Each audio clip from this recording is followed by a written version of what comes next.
జీవానికి నిత్య జీవానికి వాక్యం తెలియజేస్తుంది కనుక ఆ సంకల్ప ప్రకారం ప్రతి మానవుడు కూడా గ్రంథాన్ని పెట్టినట్టు చూడడానికి మిగిలిన అనుకూల సమయం కనుక అటు గ్రంథాన్ని పరిశీలిస్తున్న మనందరం కూడా ఈరోజు కొద్ది విషయాలు సోదరు నాకు ఎన్నోసార్లు ఈ పాఠాలు తెలియజేసే ఉంటారు. కాకపోతే మరలా ఒకరినొకరు పుట్టుకొట్టుకోవడానికి హెచ్చరించుకోవడానికి ఇది అనుకూల సమయం కనుక ఈరోజు కొద్ది విషయాలు మనం మానవుడు కూర్చున్న సత్యాన్ని గురించి కొద్ది విషయాలు నేను మాట్లాడాలనుకుంటున్నాను కనుక ఈ విషయం ప్రజలంగా కూడా తెలిసిన విషయాలే అయినప్పుడు కూడా మరొకసారి వాటిని గుర్తు చేసుకోవడానికి మనం సిద్ధపడడం.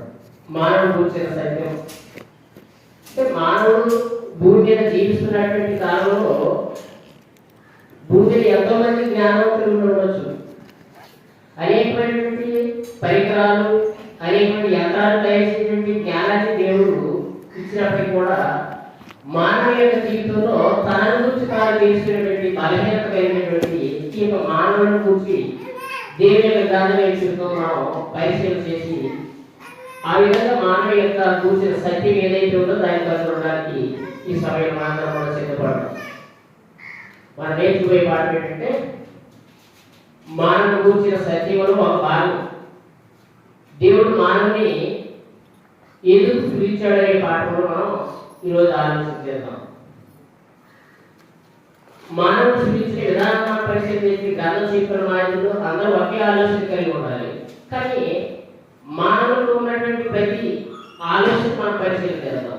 మొదటి పాయింట్లో మనం మొట్టమొదటిగా 4 రకాల వ్యక్తుల గురించి పరిశీలన చేద్దాం. లోకంలో 4 రకాల అభిప్రాయాలు కలిగినటువంటి వ్యక్తులు ఉన్నారు కనుక వాళ్ళ ఆలోచన ఏంటో ఒకసారి మనం గమనిద్దాం. మొదట మనం పరిశీలిస్తే 4 రకాల ఆలోచన ఎలాంటివి అంటే ఒక ధనవంతుడు ఉన్నాడు అనుకోండి.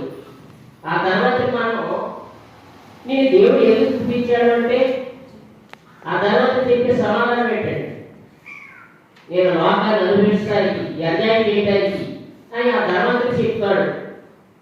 అదేవిధంగా ఒక పేదవాడు ఉన్నాడు. ఆ పేదవాడిని మనం దేవుడిని ఎందుకు పుట్టించాడు అంటే ఆ పేదవాడు ఏం చెప్తాడంటే నేను బాగా అనుభవించడానికి కష్టపడడానికి దేవుడు నన్ను పుట్టించాడు అని ఆ పేదవాడు చెప్తాడు.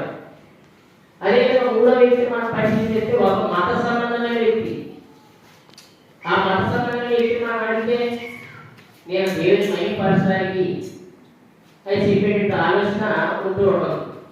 ఇంకా కొందరైతే 4వ వ్యక్తులు అయితే అంటే వాడు బాగా పెరుగుదల వాడు అన్నమాట. అసలు దేవుడు లేడు, దేవతలు లేరు, అసలు